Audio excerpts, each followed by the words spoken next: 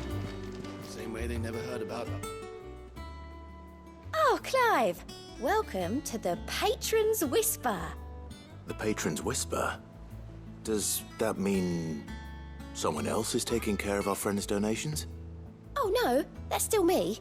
It's just Karen has her toll, Blackthorn has his hammer. I thought a new name might liven things up.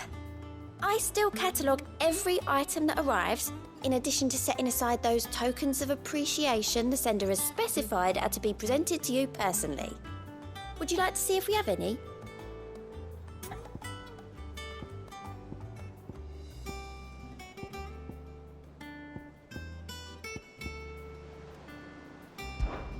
Your benefactors are a generous lot.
All in good time, eh?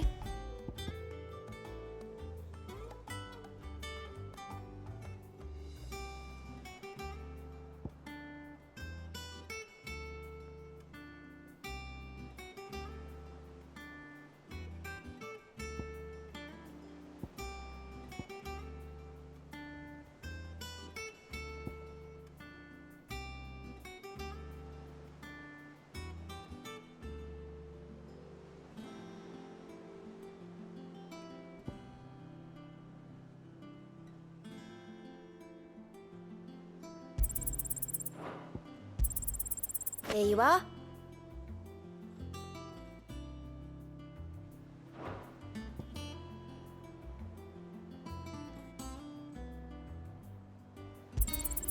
You earned this. Come again. I may have more for you.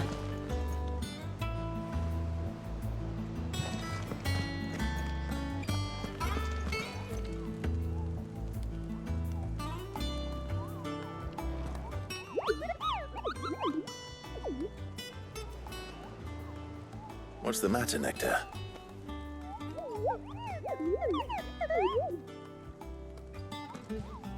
The hunt board? It's where the curse breakers post sightings of particularly fearsome beasts. Those that might pose a threat to our operations if they were left to roam free. Just because they can't be dealt with when they're spotted, doesn't mean they can't be dealt with later. Was that what you wanted to know?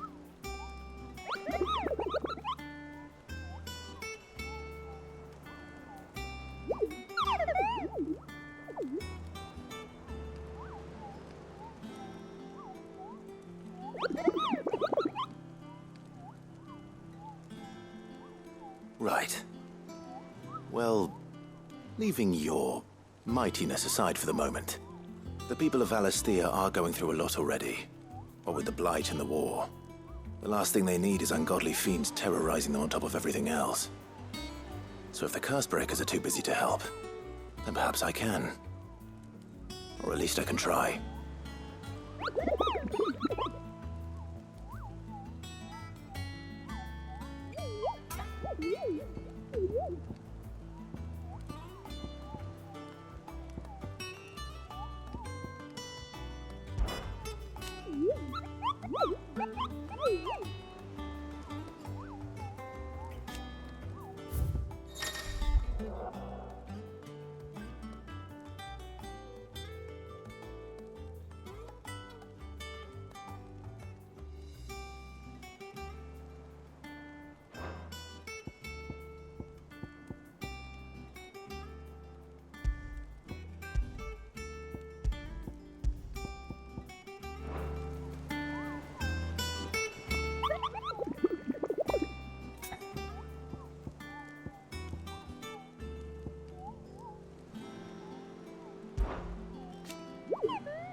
How did we never hear about these Guardians of the Flame?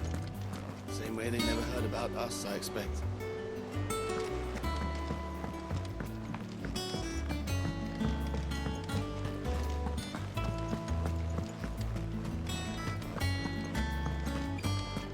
It will be over soon. You ready?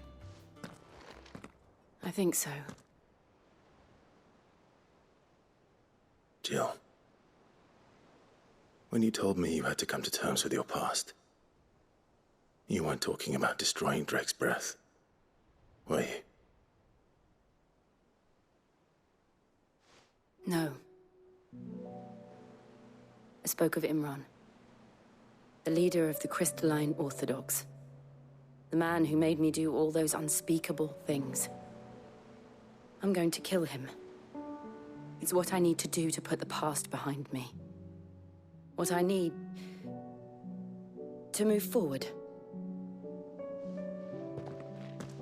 And I know that I can do it. If you're there beside me. Always. And I'll be beside you, too. We'll bring down the Mother Crystal together. All while Sid looks on. We'll make him proud.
Useful trick. Freezing and throwing the spray to make mist. How did you learn to use your powers like this? The Masters made me do it. When the Crusaders took to the seas, to keep the fleet's movements from prying eyes. I'm fine. No, you're not.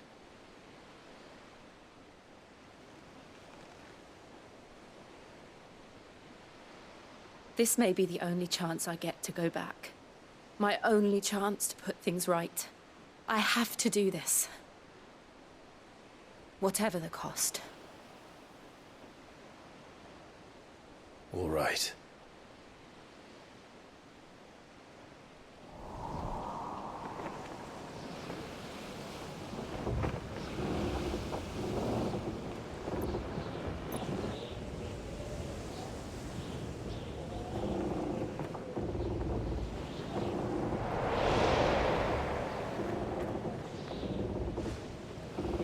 There she is. The Iron Kingdom's Mother Crystal.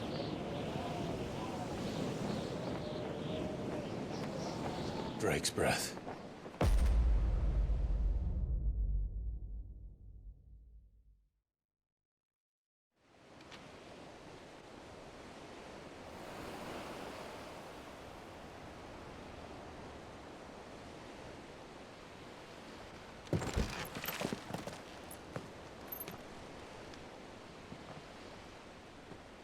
Strong currents, sharp rocks, and ether floods. Let's not forget them. This island is a natural fortress. But safety breeds complacency, allowing a single rowing boat to slip in unseen.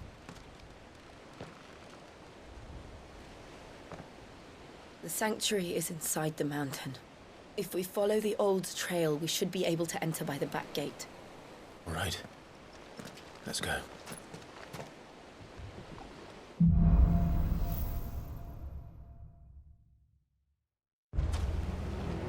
always imagined when I came here it would be to reclaim it.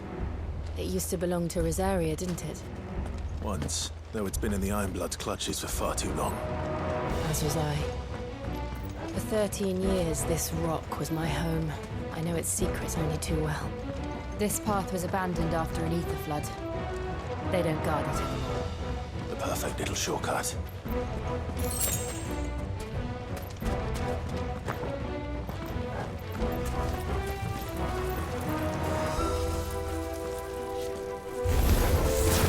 They're all Akashic. The ether flood must have spread. It was never as bad as it was. And the only way past it was through them. This one!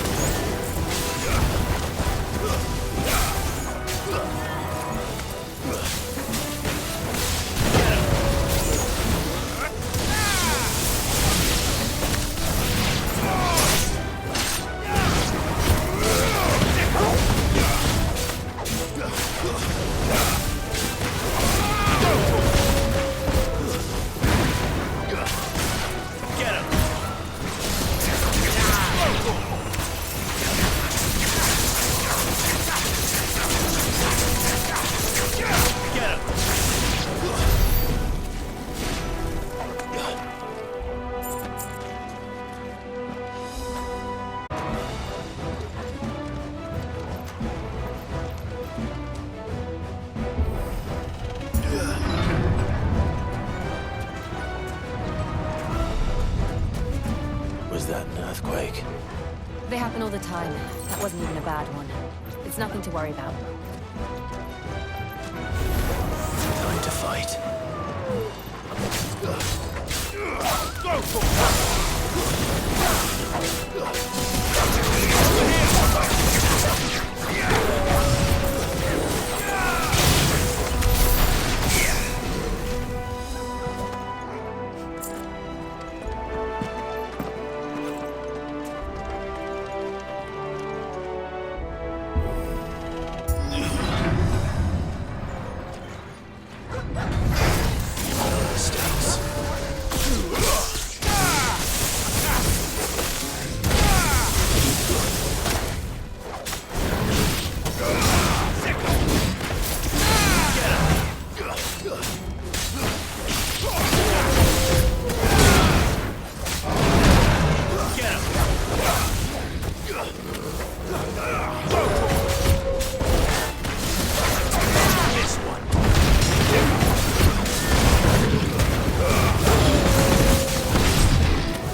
From there.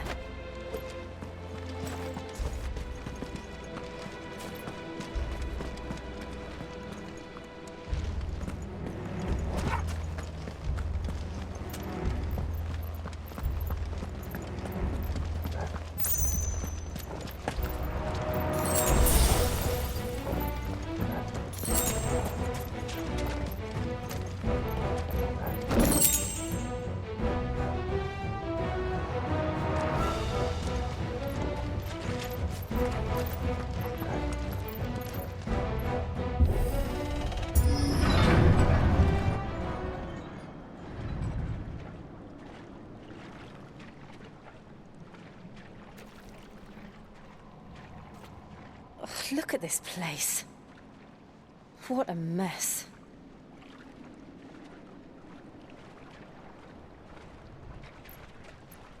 Wait.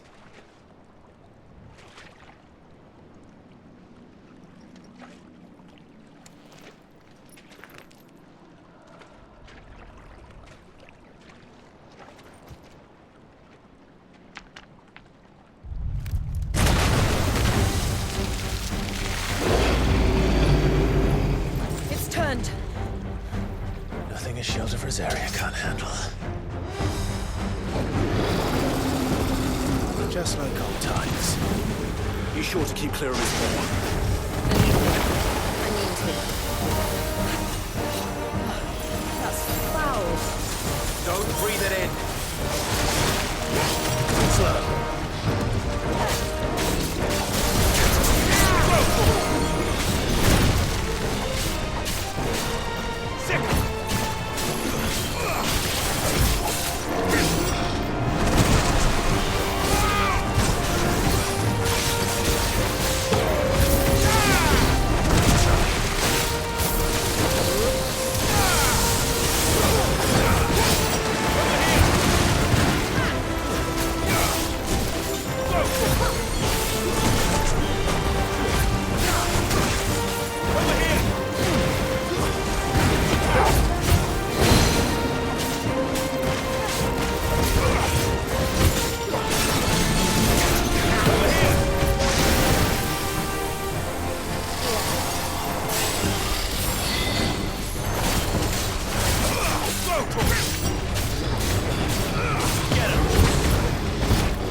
Press on. Yes.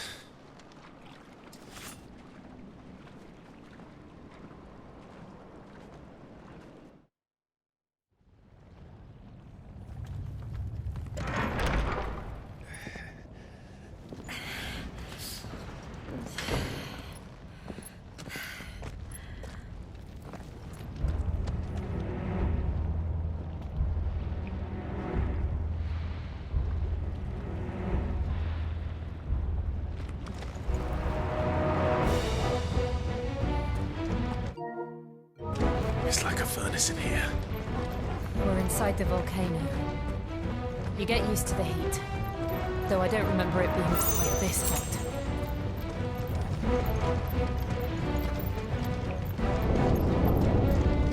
Was that one cause for concern?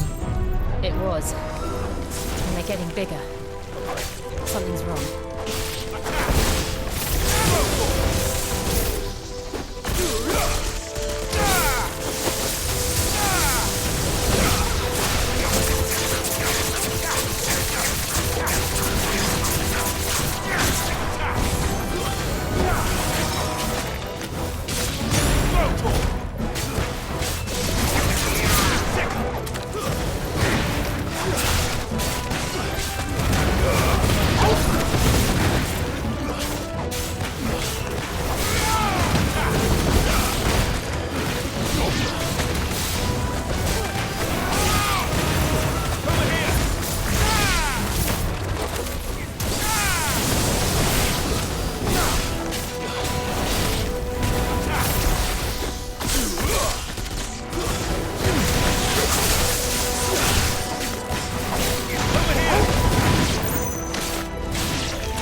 Is there no other way across?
do that again. No. Let's not.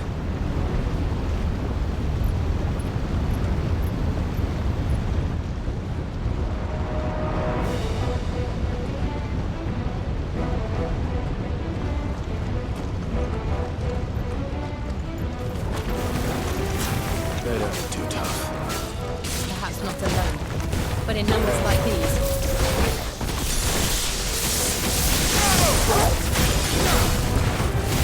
All yours, Tormund!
Going this way.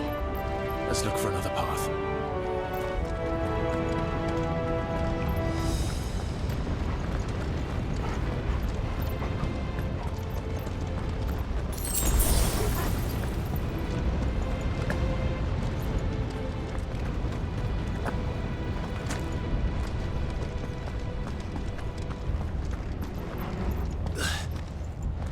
Drake's breath. We're nearly at the oratory.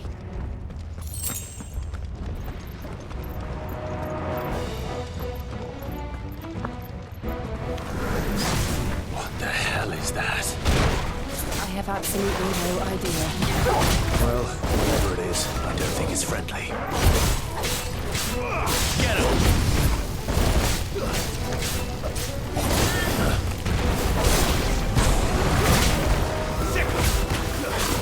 Over here!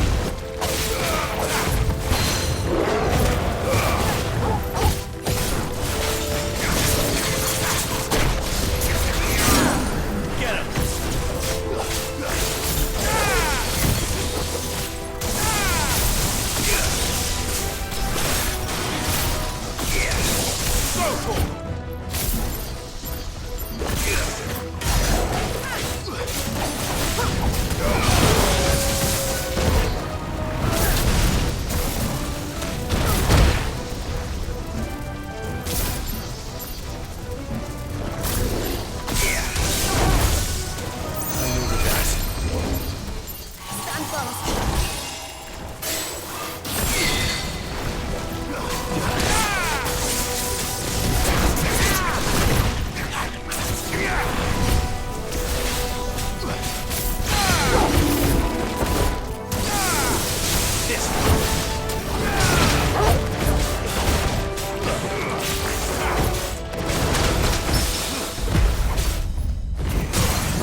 Leave the lava.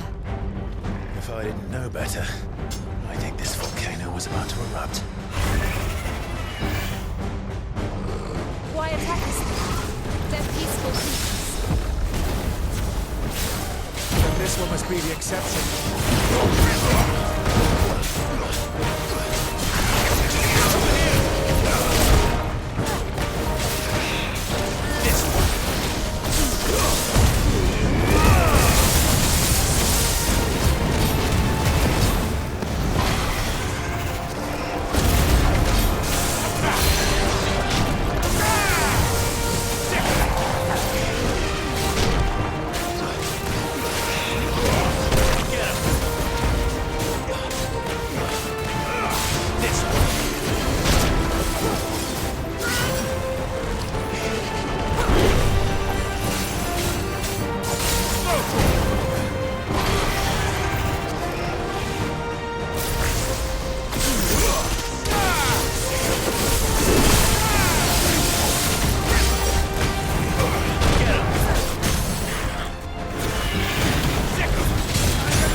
just hot.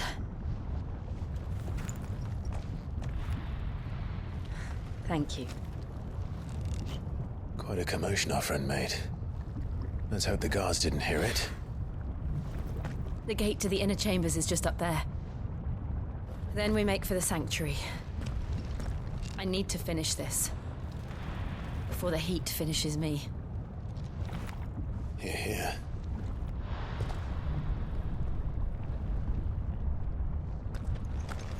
We'll enter the Comric by the Handmaiden's living quarters. It was always a hive of activity. Sounds like we'll have a hard time staying out of sight. We won't have to. There's someone there I should very much like to see.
Lady Marley.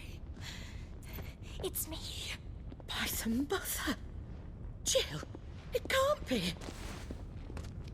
It is, my lady. We cannot talk here. Come with me.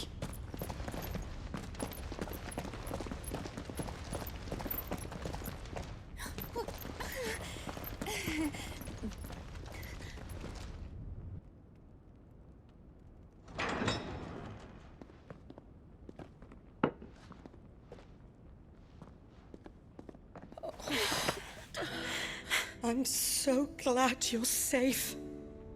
And I you. Why ever would you risk coming back? Are you a fool, girl?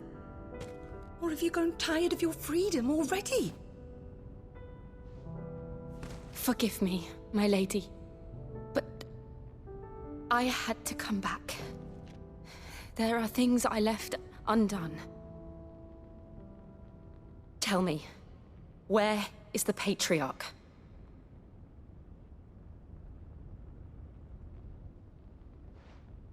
At this hour, he'll be in the Comric, giving thanks. You mean...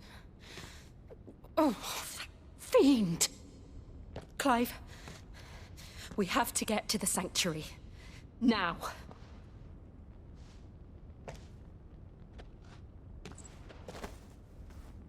Lady Marley, you must flee this place, gather your things, and go. Now listen here, Jill. We have company.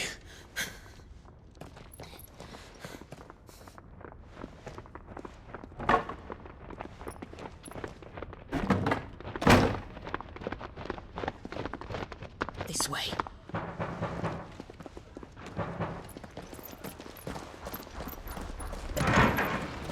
Follow this passage. It leads straight to the Comric. Go on, stop dawdling. Thank you. You were always so kind to me. My light in the darkness. Take care, my lady, please. You deserve better than this. A long and happy life, promise me.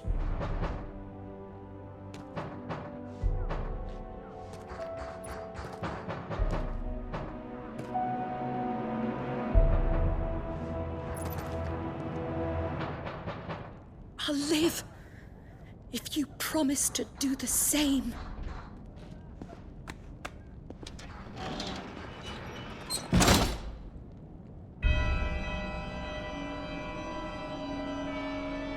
Come on, Clive.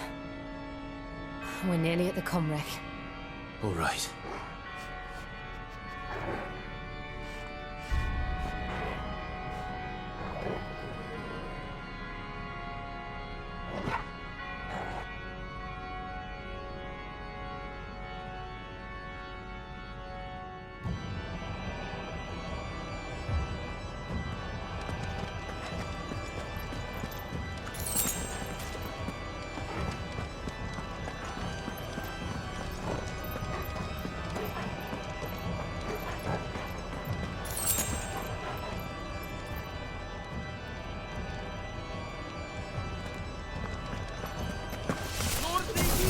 Here's our welcoming party. I've had enough of their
How many of them are there?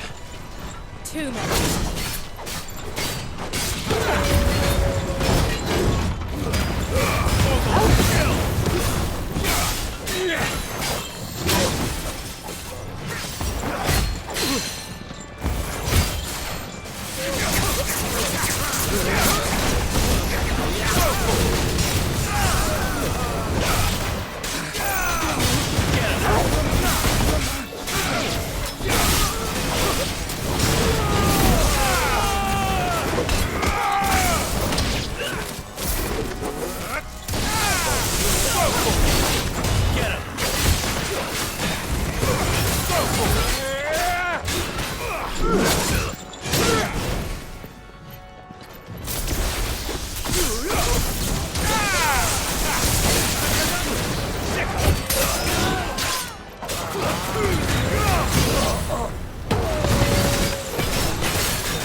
Clive, there's something I need you to know. I saw the Patriarch do things no one should have to see. And so I swore that he would die by my hand. I understand. I faced my demons, and you must face yours.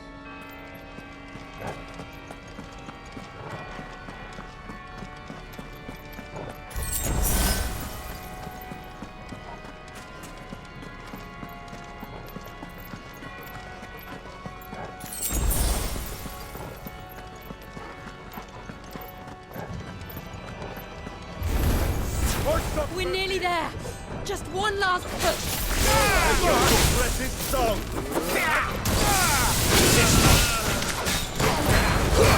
All yours, Torgal!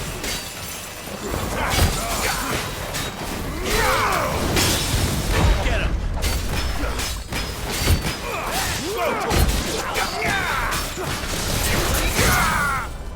This one!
Shiva's dominant.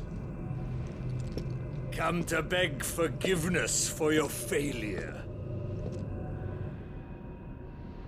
For years, I followed your orders. Fought your wars. All to protect the children you took. Just as you took me. And what did you do in return?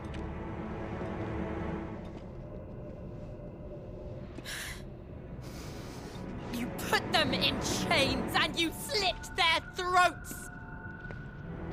Fiend. Their souls were sullied with the stain of ether. I merely cleansed them of their corruption. A penance paid, just as the Holy Mother wills it! Repent, abomination! For a monster like you to set foot in the Holy Cymric is in itself a crime deserving of death. You're right. I am a monster. And my soul is stained black. Though not by ether. But by the evil of men like you, who made me close my heart and drown in darkness when I should have raged against it. This is my penance. I will be your monster no more. Nor will I suffer you to create another.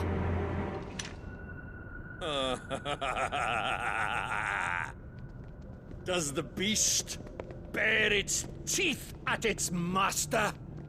Come then, Dominant. Rage, be as you have ever been. A monster! And what are you, Imran? I was forced to kill. You do it by choice. But never again. I bowed to you once. Now it is you who shall bow to me! Kill them.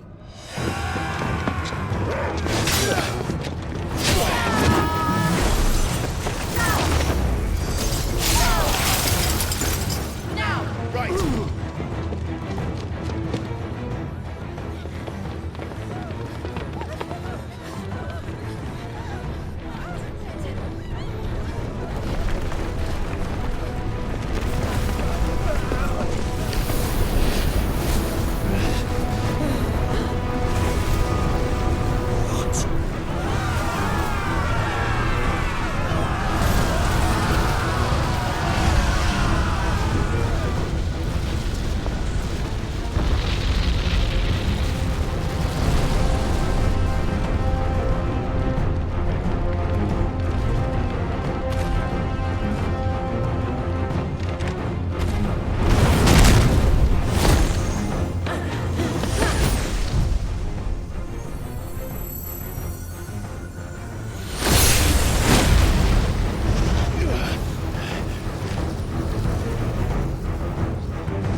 can't I do it?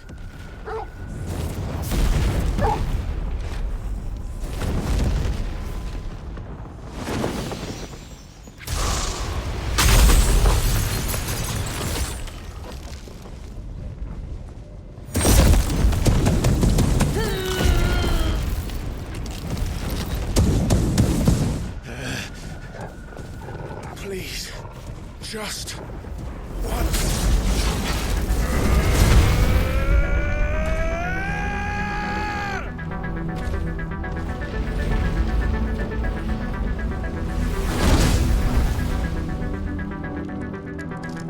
She won't be able to hold that lava back forever.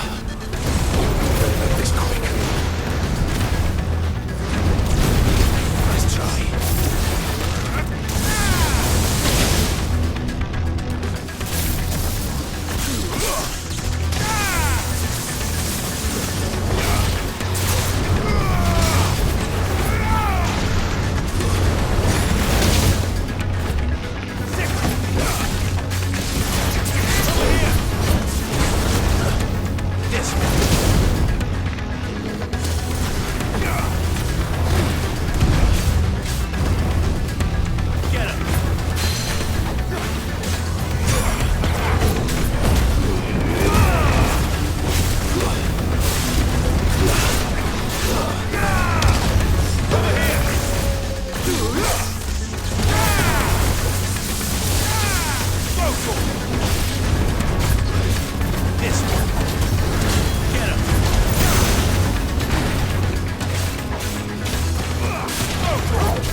All right.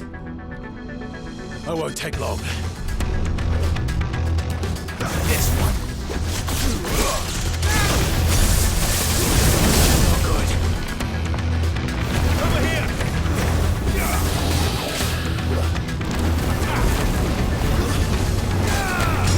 Get him!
Jill!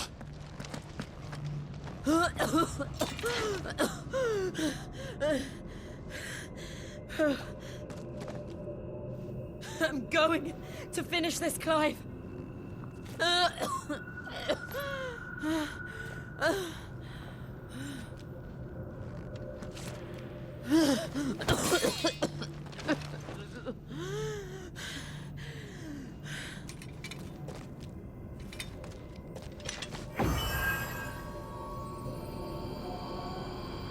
Here.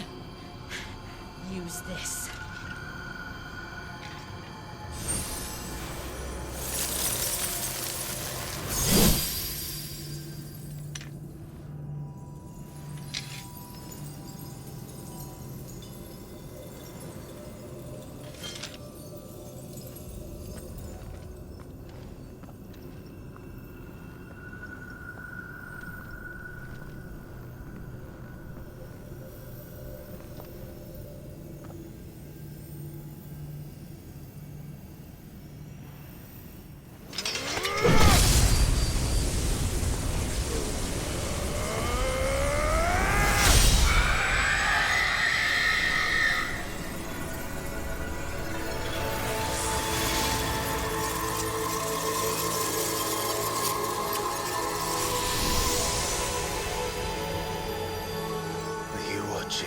Sid. We're one step closer to freedom.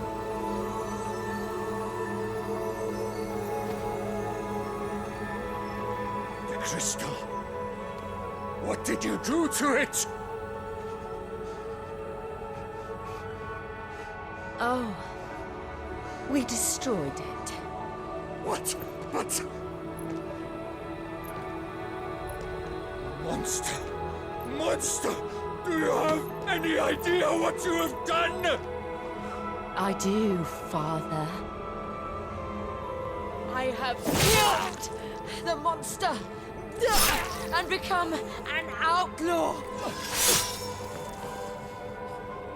May the blessing of the crystals go with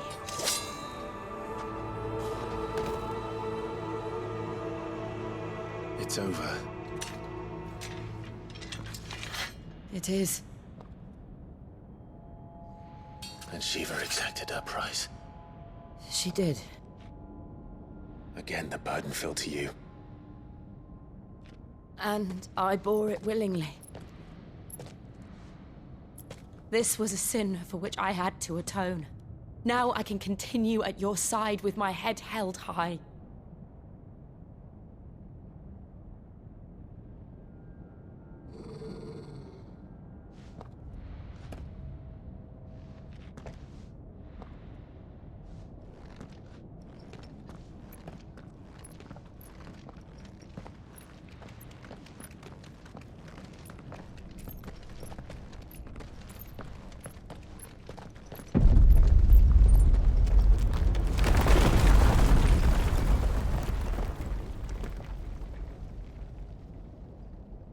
Clive, look.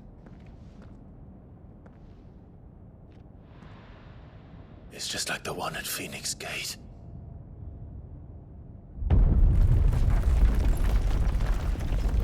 Damn it. We need to leave. Agreed.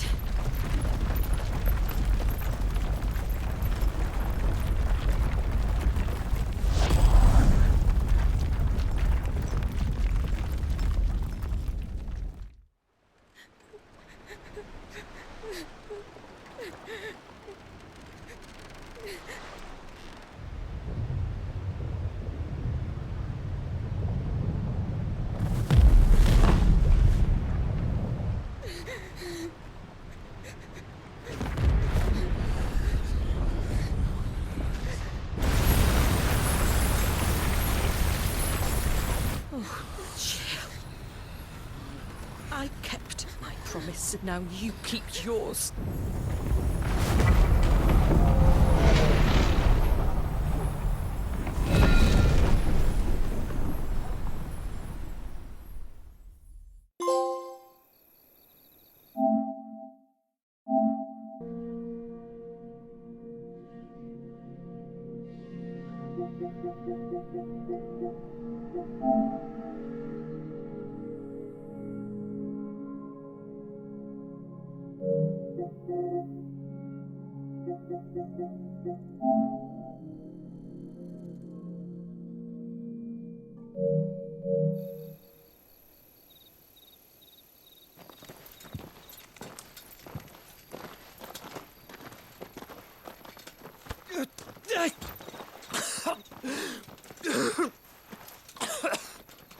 This way, Your Grace.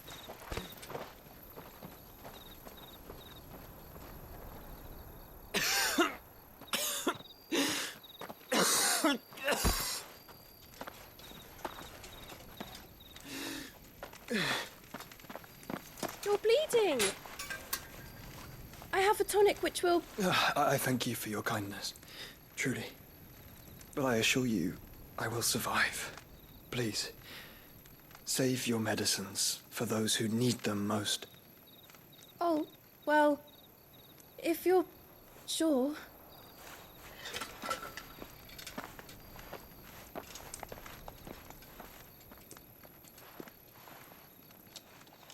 For a moment there, I felt my brother's presence. You did? I fear he is in Ultima's thoughts again. But why now, after 5 years of silence? I cannot keep him sealed away much longer. Your Grace.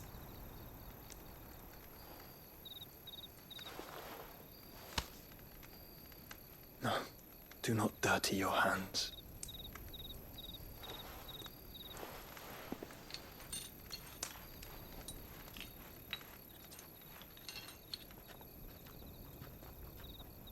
Look at them all. Like a river flowing to the sea. Or moths to a flame, perhaps. The crystalline dominion their light in the darkness. More and more lose their homes to the blight and set out in search of sanctuary, while others lose their fortunes to the Dalmekian levies and leave to find new livelihoods. What is it that you seek in the Dominion, Your Grace? Oh, Dion Lesage. You mean the Crown Prince of Sanbrec? He has many titles.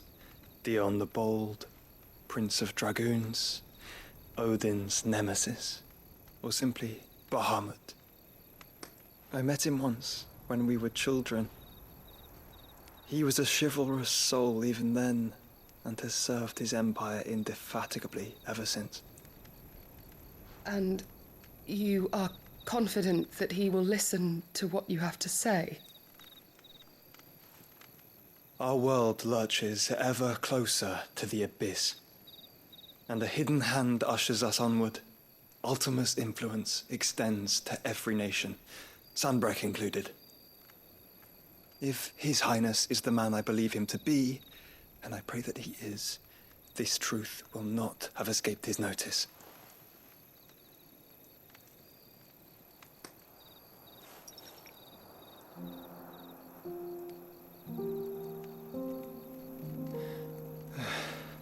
As the mother crystals fall, the eternal flame wavers, and the azure sky begins to bruise.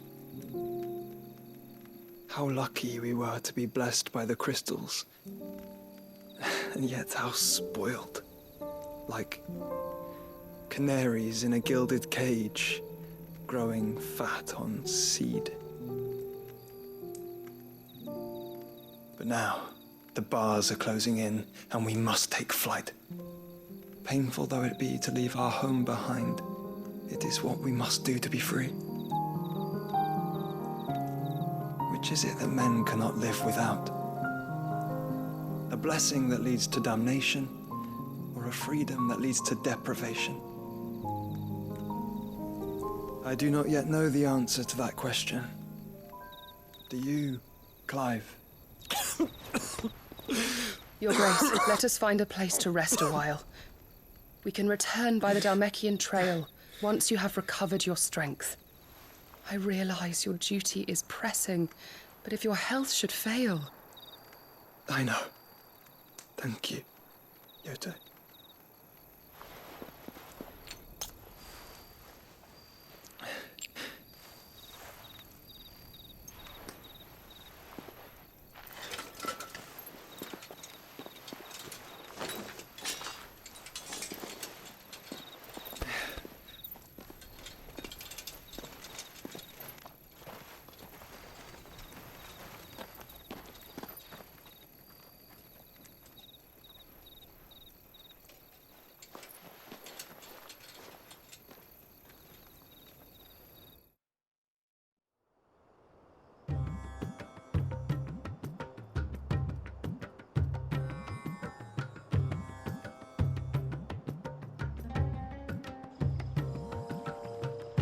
Army's attempt to breach the Empire's defenses and gain the Isles of Ark has failed yet again. Only because your fleet has proved as impotent as a eunuch on laying night.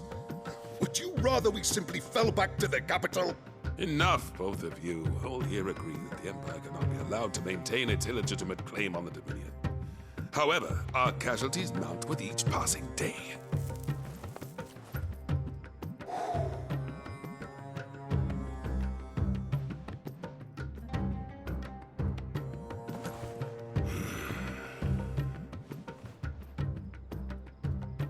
There is a literal sea twixt you and your prize. The armies of Sambrek need but sit back and watch as you harmlessly lap against their walls. They are dug in like ticks and seek to draw out this siege, knowing the capital's stores are nigh bottomless. And what of our wise rulers? Goaded into war without any thought as to what chaos it might reap. Republican soldiers starve while waiting for orders from Randalar. If you would but take the field, their bellies would be full by nightfall. If I take the field, so too will Bahamut, and our duel will shake the island to its foundations. Instead of liberating the Dominion, you would doom it to destruction.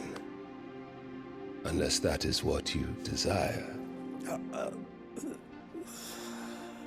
If our learned advisor has a solution to propose, we should be glad to consider it.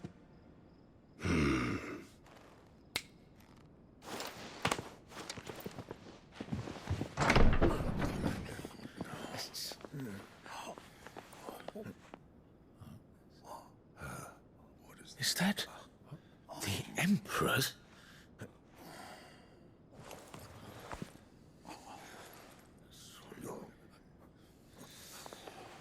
What is the meaning of this, Lord Kupka?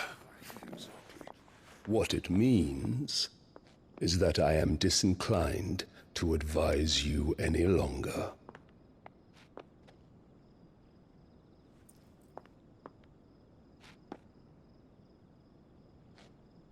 Ah, the looks on their faces when you walked through those doors.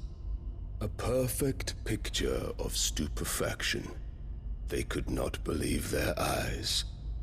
Though I confess, I had my own doubts whether or not you would accept my invitation.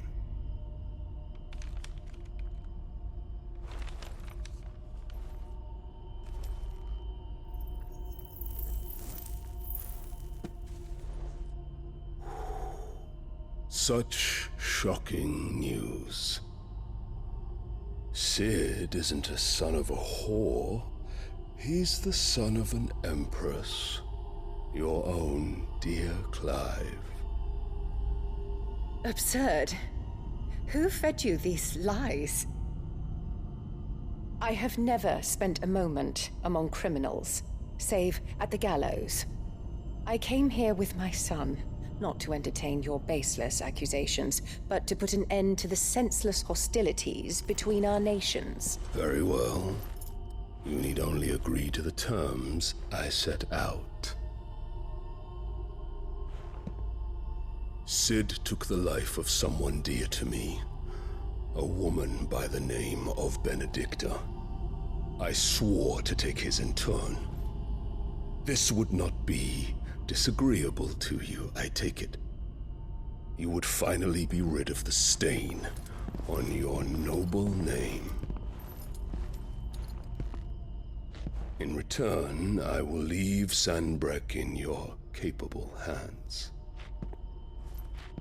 Your Imperial Majesty.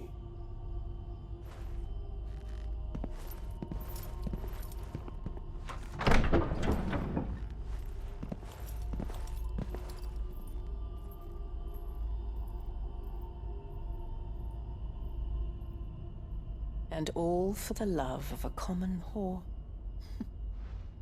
Dominant or no, one cannot hide one's breeding. And beasts will ever belong with beasts.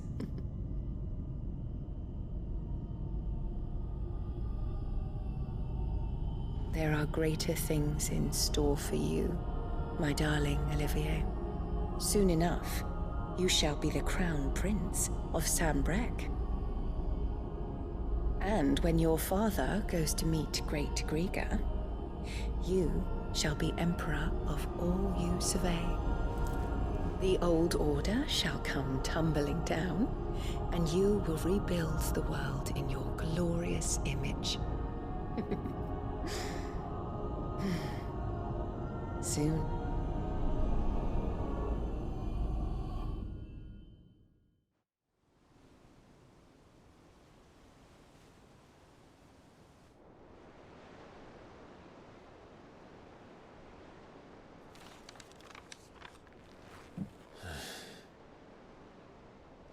She's been in there for hours.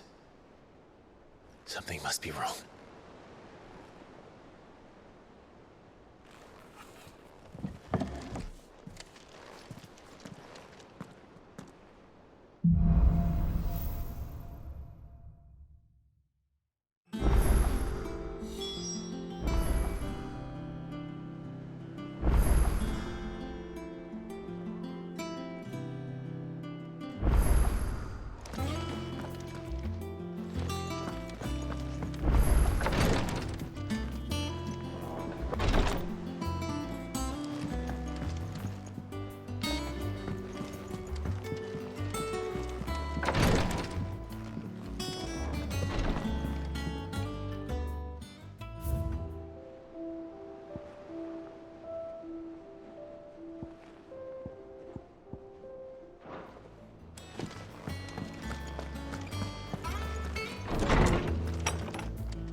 Is it true what I'm hearing, Sid? You cracked another crystal?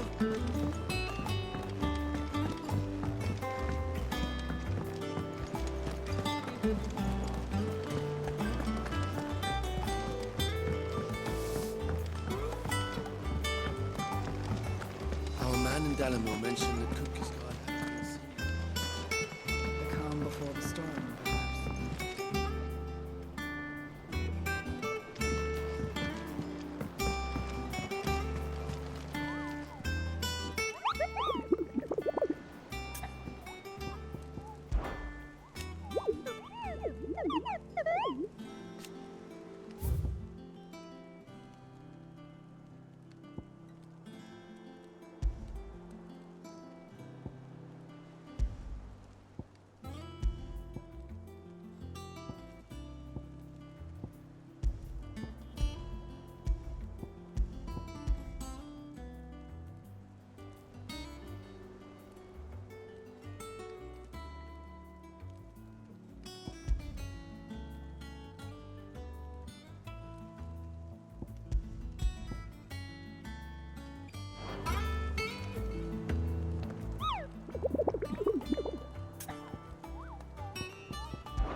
man in Delamere mentioned the cook is gone.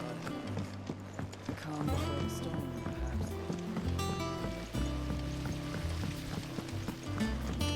I don't know how you do it. Working under that certain bastard. It's easy. Just keep your head down and do exactly what he tells you.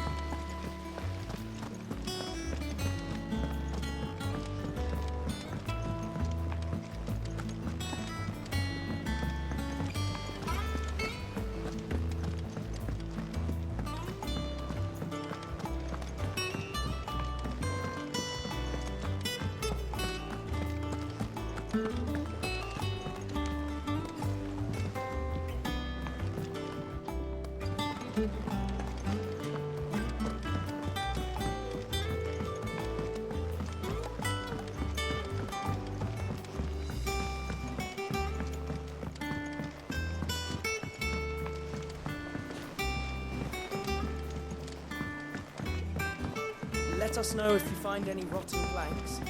I'll see about replacing them.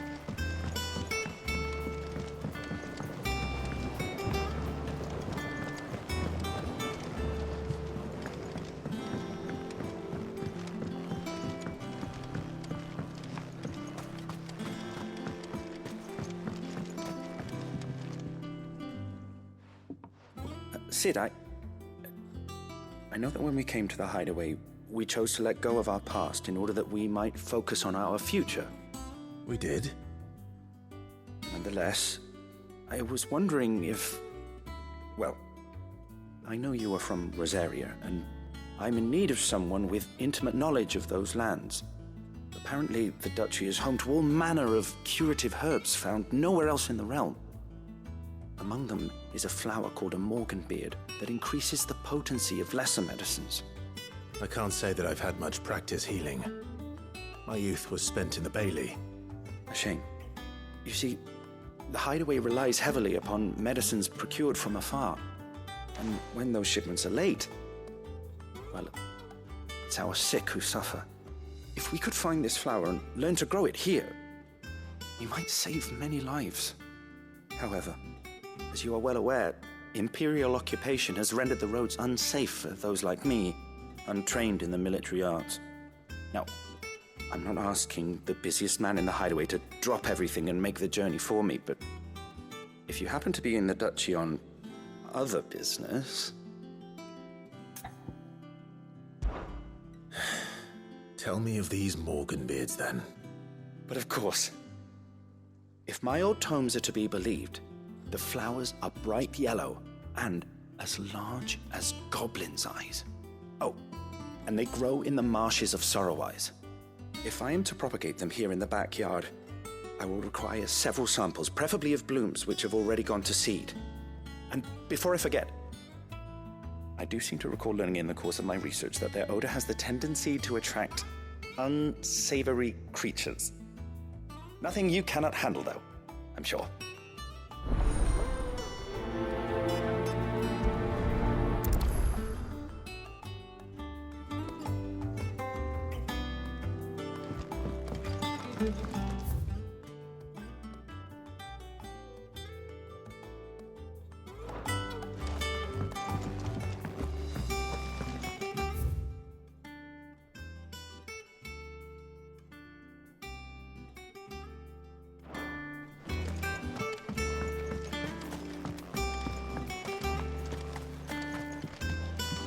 Let's see about planting those seeds, then. Won't be long now, Martel. Sid, I was hoping to speak to you. Is everything all right? Oh, yeah, it's just... Well, as you know, we've been trying to grow fruit down here. It's good to know that something of the old hideaway still lives on. Martel's pride and joy. It was a sapling when she rescued it from the rubble, but look at it now. All our hard work's finally paying off. I took it on, you see, after she died, and now the fruit's finally ready to eat. And not only is it ready, it's actually tasty. Sweet as you like, in fact. She bred the bitter right out of it. Impressive. And welcome news to more than a few, I'd say. I thought this first harvest could go to the curse breakers, on account of all they do for the hideaway. You couldn't take them some, could you? Seems better them coming from you. It would be nice being the bearer of good news for a change. Thank you. She always had a soft spot for that lot, see? And once they've had their share, I'll see to it that everyone else gets some. Here you go. Martell apples, they're called, in honor of her memory. You hear that, Martell? Today's finally the day.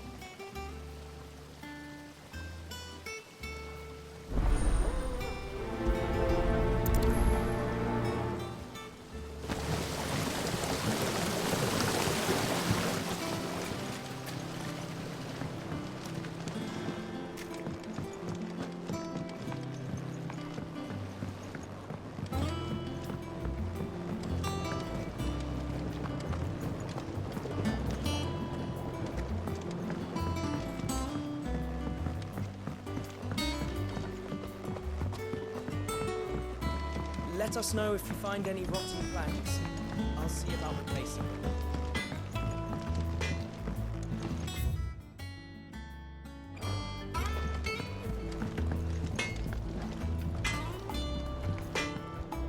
Clive? So, what'll it be?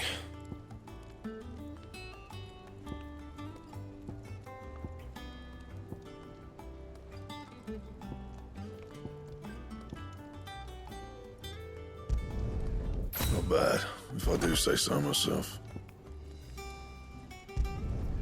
No scratches, all right?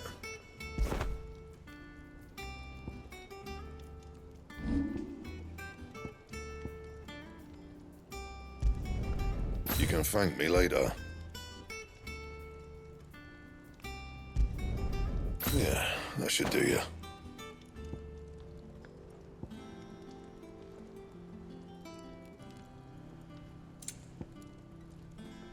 Bring me the materials, and I'll think about it. Don't waste my time. You ain't got the stuff.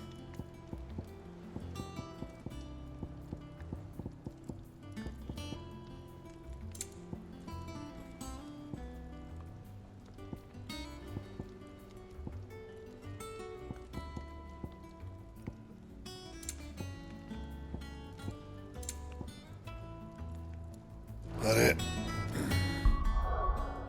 Fine.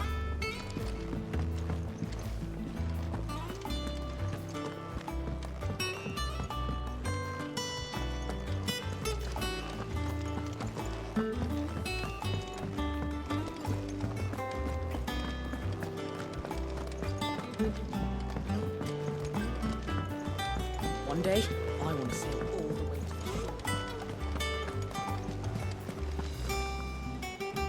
Oh, bother. Whatever am I to do now, Clive? About what? I've 2 dresses that need stitching, but I haven't got a scrap of linen. Those girls' rags are so threadbare. It's a wonder they don't fall to pieces. And we most certainly cannot have that. A certain amount of decorum must be maintained, even here at the hideaway. You wouldn't want the poor things going without decent clothes now, would you? Of course not. What can I do to help? Oh, aren't you a dear? You see, I've paid for 2 bolts of cloth from the drapers in Northreach, blue and red. But they don't deliver, not to places that aren't on the map anyway, so I'll need someone to take this receipt and collect them. And you'd have this someone be me. I would. And don't let them fob you off with anything less than what I paid for. 1 bolt of blue and 1 of red. I expect them both.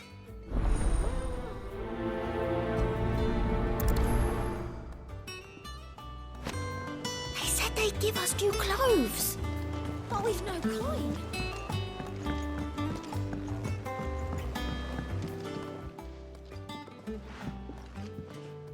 You two look like you could use something to eat. Here, courtesy of Martell.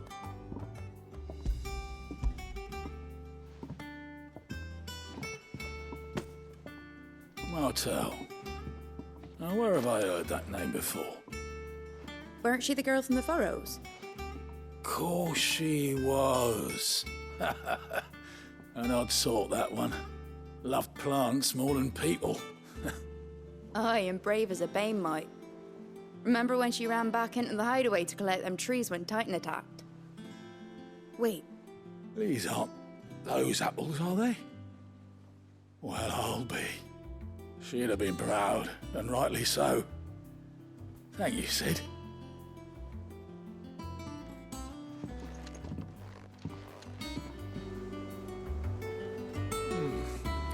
Them old apples. Our man in Dalamore mentioned that Kupka's guard haven't been... A gift from the backyard. For your service.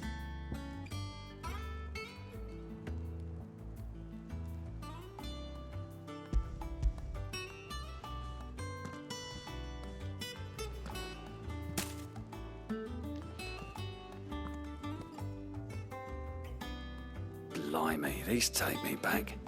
I haven't seen a hideaway apple since. Old Sid was the only one who could stomach the things. He'd nab 'em right from the branch, make Martel livid. Not that anyone could stay mad at the man for long. That sounds like the Sid I knew, all right. Planning on keeping that lot to yourselves, were you?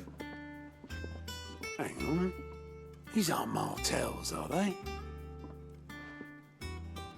I'm glad to see someone carried on what she started. Can't have been easy, not in the Deadlands. Reckon she'd be happy knowing all her hard work didn't go to waste. Clive, tell the lad down in the backyard to run some over for me, will you? Not so much as a thank you. Well, I've got some manners at least. Thanks, Sid. You can leave the basket with me. I'll see that the others get their share. Oh, and give our compliments to the gardener, won't you? That was the last of the apples. I should head to the backyard and pass along everyone's regards.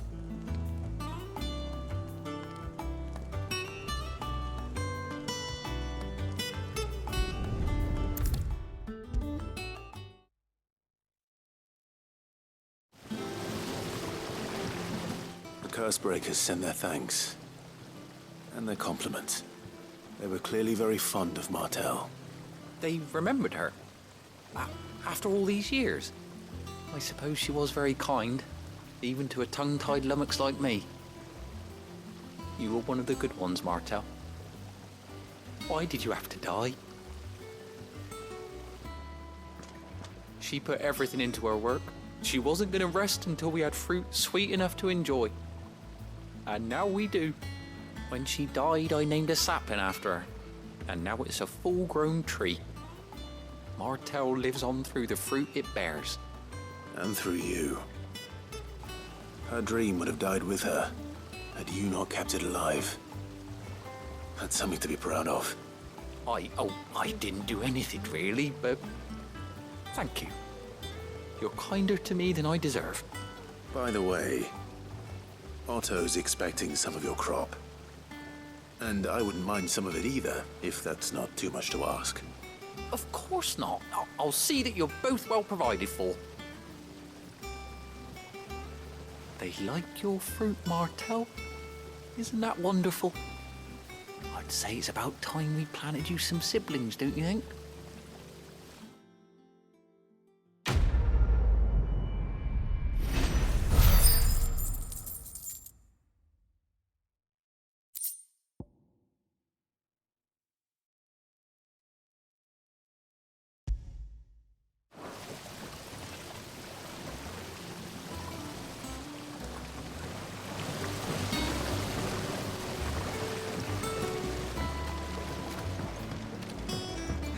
Let's see about planting those seeds then.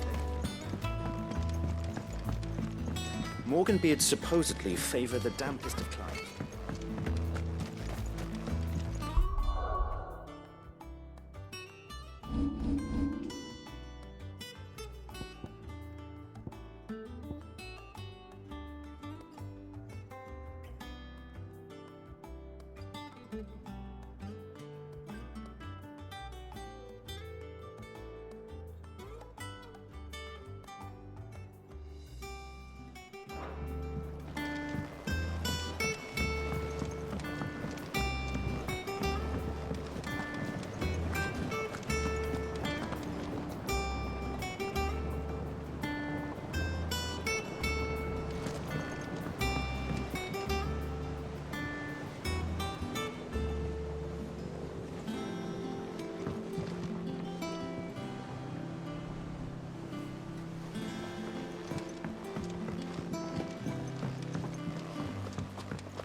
Let us know if you find any rotten planks. I'll see about replacing them.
In the backyard earlier, and I tried some of the new crop of apples.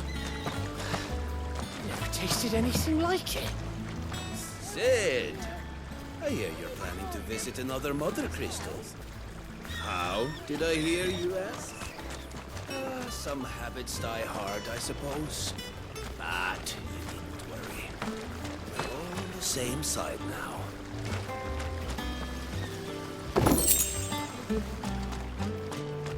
What's for supper tonight, do you think? Boiled brown again, I reckon.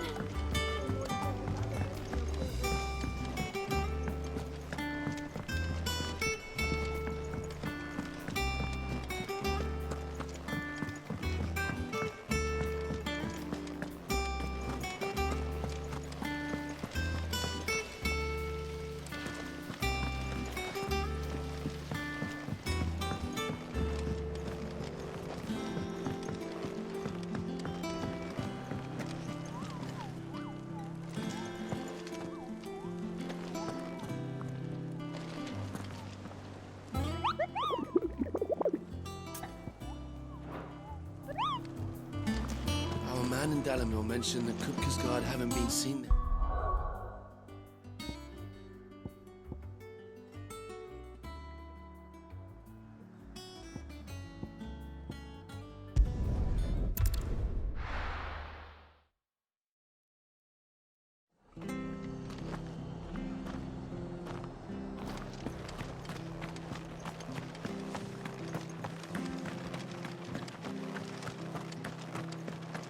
Thank you for sticking with us. Those of us who are still here have to look Can't after exactly each leave other, old don't Martha we? in the lurch after everything she's done for me. Ah, welcome. Times may be hard, but if you got the gill, I got the goods. What can I do you for? Unwanted violets, if you have them. Though I'd gladly settle for learning what they are if you don't. Why, I haven't heard folk call them that since I was a lad. You're looking for scorpion tails. Unwanted violets is what folk used to call them back in the day. They turn a wicked purple when you boil them up, hence the name. Used to chuck them in the pot when there weren't nothing else on offer, when there was a war on, that sort of thing. Thankfully, times aren't yet as hard as that. And even if they were, you wouldn't find anyone selling them these days. Do the scorpions still live nearby? I dare say they do. 3 Reeds would be your best bet, if memory serves. Thank you. You've been most helpful.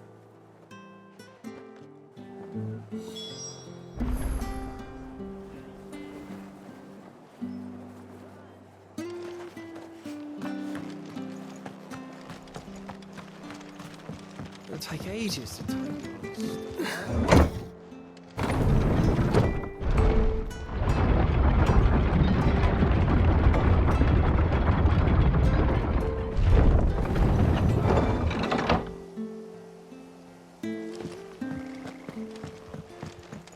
Sid.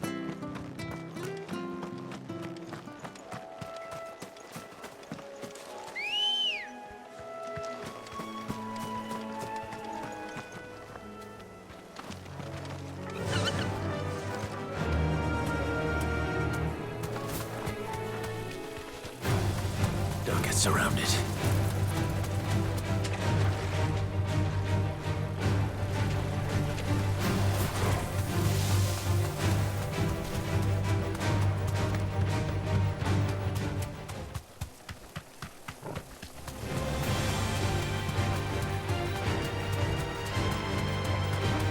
Marshes near the Abbey are certainly damp. Let's see if they're damp enough for Morgan beards.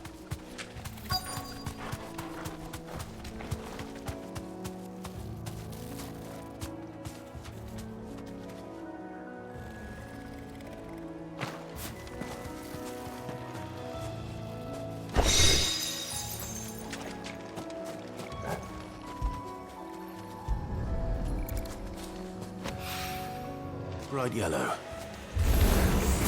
The size of a common eye. What this got wrong? Certainly wasn't wrong about them being attracted to the flowers, though.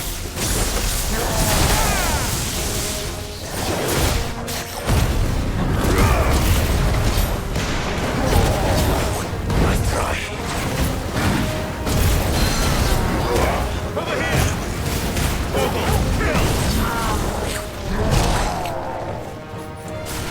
Kill!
Something familiar about this scent. It reminds me of home.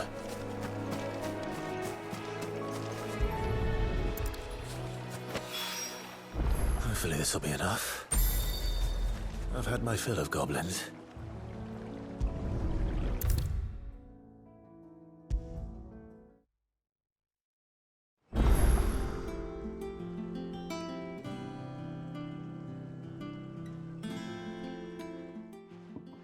It is rare that we see you so often in the backyard, Sid. What brings you to the gardens?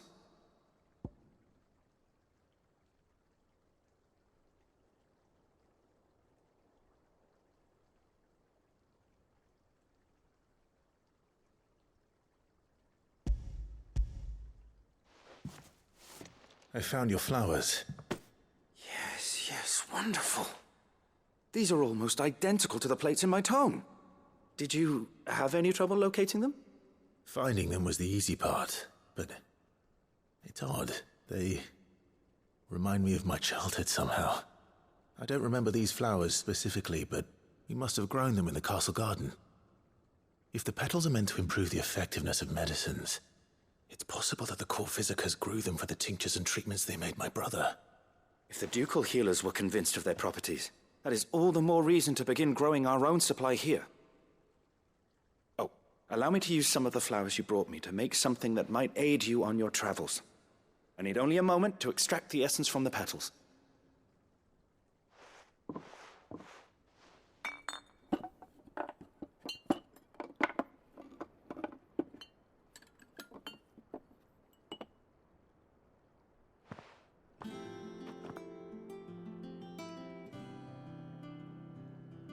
And here we are. A phial of pure Morganbeard extract. A single drop added to any one of your restoratives will increase its potency. At least I hope it will.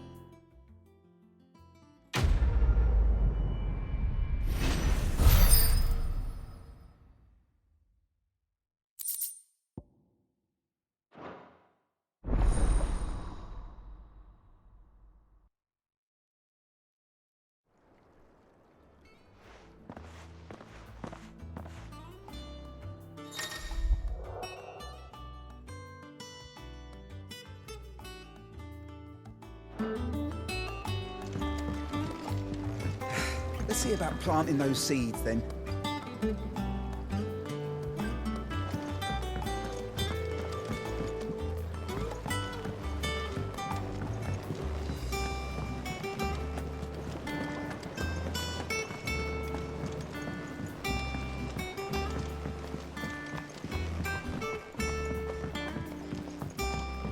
Let us know if you find any rotten planks. I'll see about replacing them.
Run like the wind.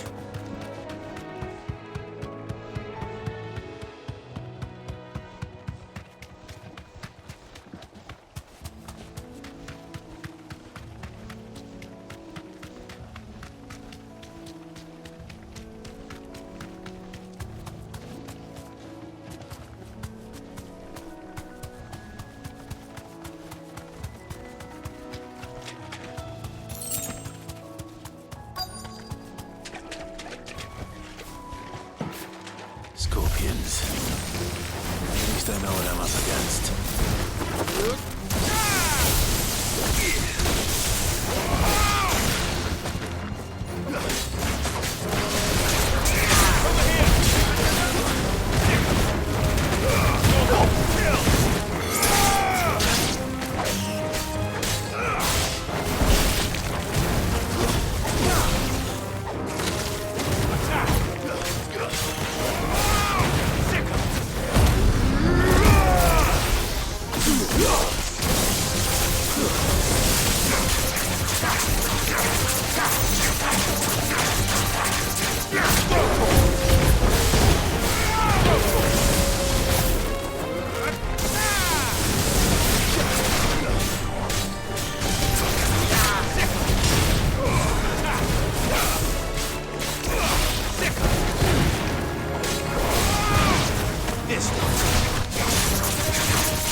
You're finished.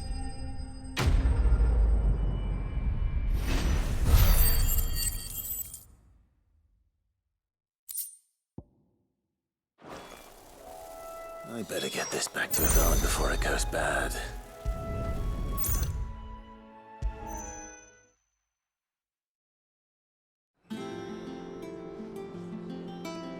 Did you find our mystery ingredient? I did indeed. Marvellous! Let's see. What am I supposed to do with this? It's poisonous, surely. You wouldn't be wrong. But that's your unwanted violet. Into the pot it goes, I suppose. Wait here. I won't be long.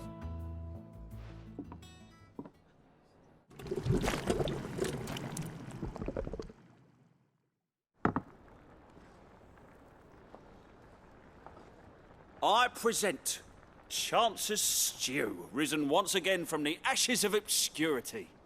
Grab a spoon, Sid. Let's eat while it's hot. I'm, not hungry. Well, it'll be too late once I've licked the bowl clean. Your loss.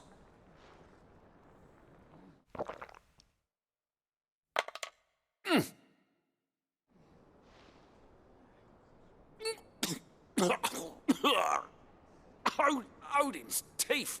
What an assault on the senses. It's like choking on swamp water. And yet, up through the pungency, there rise complex, meaty notes. It takes a moment to recover from such an onslaught of flavours, but never have I tasted anything so fine. Thank you, Sid. Thank you. You're, welcome. I must share this gift. I won't rest until a steaming bowl of Chance's Stew sits before everyone in the hideaway. A single mouthful, and Molly will be breeding scorpions of her own. I'm sure she will.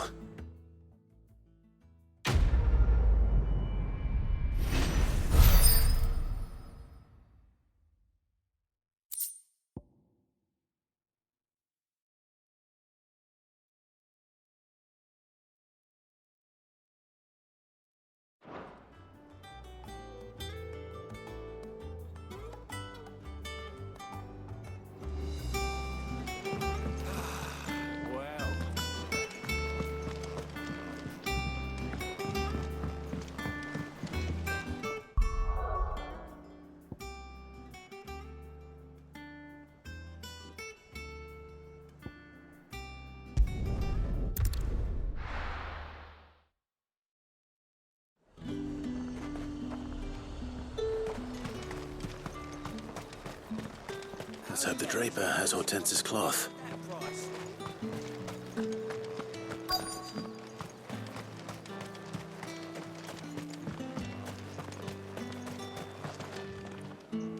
Might I interest you in some swansdown? Perhaps some seersucker or herringbone? Just some linen. 2 bolts. Already paid for in full.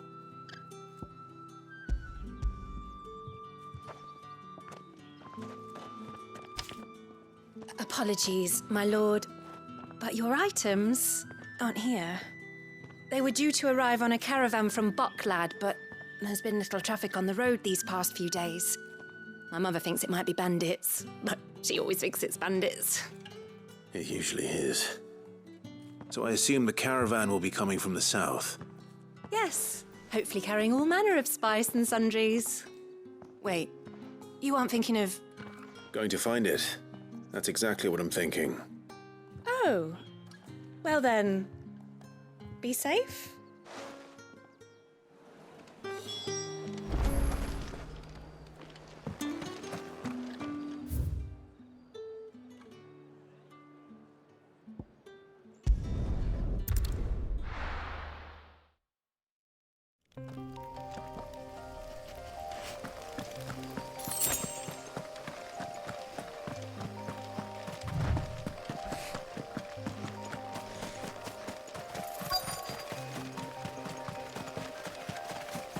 That damn bird's a menace! She meant nothing by it, I swear. Who's gonna buy my wares now? State your animals left them in. But they hardly damaged us all. Is there something wrong? If you're a bandit come to steal my stuff, you're gonna be sorely disappointed. And all thanks to this fool. But it was you who stepped into my path. Only after that feather-brain trampled me. I demand recompense, be it in coin or the items you carry. Refuse, and I shall report you to the garrison and see you hanged. These goods are expected in Northreach. I mean, they're not mine to give away. You wouldn't happen to be on your way from Bocklad, would you? I am, but, did someone from the market send you? Please, you have to help me. I can pay whatever you ask. So the fool has protection. And coin, too. Sorry, friend, but we'll be the ones taking it. Oi! Killer! It's time to collect! I told you not to call me that. And we'd have already collected if you hadn't insisted we'd put on this little act. Bandits! As I told one of your customers, it usually is. Let's get this over with. I'll deal with the bird lover. You take the handsome one, killer. Stop calling me that.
All right. You made your point. Killer my ass. Did he hurt you? No, thankfully. He seemed intent on letting the bandit do his dirty work for him, and he would have succeeded had the great lender not sent you. My shipment is safe, and my livelihood with it. You must allow me to reward you. We can speak of that once you're safe in Northreach. I'll accompany you there.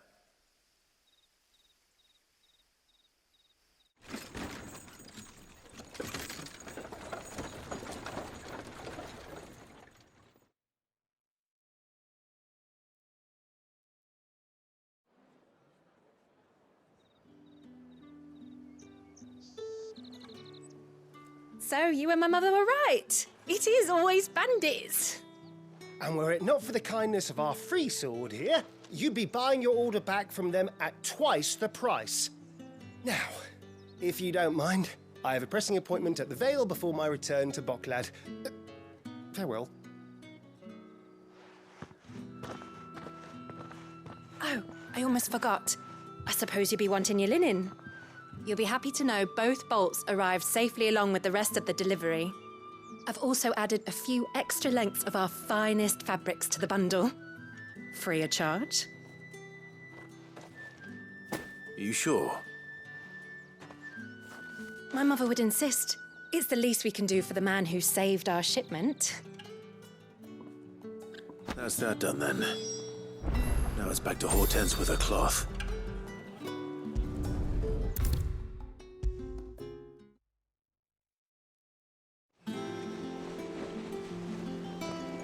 Clive, sorry again for sending you all that way. But you did get my order, didn't you? Don't worry. I have it. I believe this will more than satisfy your needs.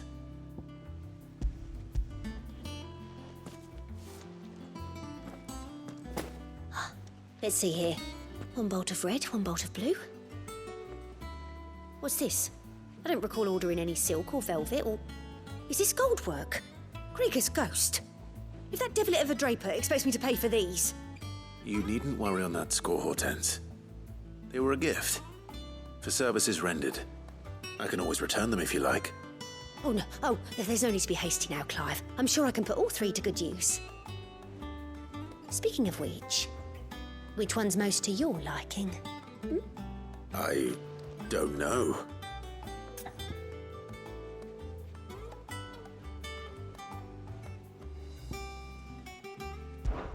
This one, I suppose. I've a mind to give a piece to Jill. Did you know she's quite the little seamstress? I know needlecraft was amongst her lessons at the castle. Her lessons? Oh, that's right. The two of you were raised together in Rosalith, weren't you? Not quite together, but when my father put down the uprising in the Northern Territories, Jill was taken as a ward to ensure that her father, the Silvermane, would keep the peace. She's an honest-to-goodness princess then, isn't she? I could tell, you know. Some people just have that air about them. Not many round here, mind. I'd offered to sew her something that might better suit her station. But she'd most likely turn me down, as she always does. Tell me not to waste the fabric when it's better used on the children. Don't take it the wrong way. She certainly seems to be attached to the last outfit you made her. Oh, sometimes I think she never takes it off. Or perhaps she'll make something for herself with your gift. Either way, I'm sure she won't turn it down. We'll see, I suppose.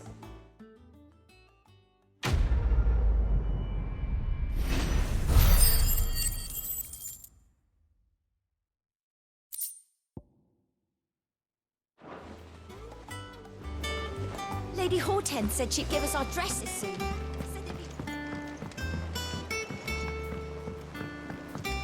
Our man in Dalamore mentioned the Cook's Guard haven't been seen.